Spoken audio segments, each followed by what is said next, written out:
You can eat the perfect diet and have the perfect workout, but if your internal clock is broken, your metabolism will still struggle. Every cell in your body has a clock gene that tells it when to burn energy and when to store it. Today, we are mastering the Circadian Audit. This is about scientific literacy for the masses, understanding the biological truth of your internal rhythm. As the sun goes down, your body prepares for sleep by raising melatonin.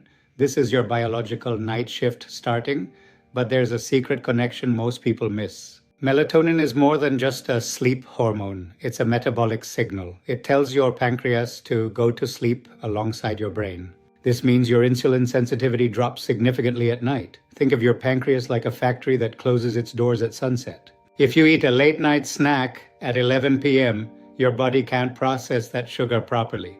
You're trying to force the factory to work overtime when the staff has gone home.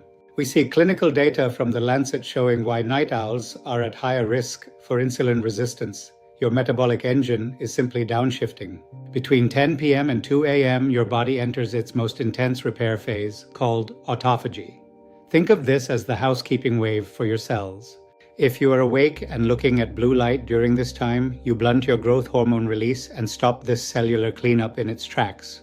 You wake up with metabolic debt. This shows up as brain fog and hunger cravings the next morning because your internal furnace didn't reset. Your health isn't just about what you do in the light, it's about how you respect the dark, align with the sun, and respect the 10 p.m. deadline. I've linked the research on circadian disruptions below. Subscribe to DrPKlyfe to join our mission for global health literacy. I'll see you at sunrise.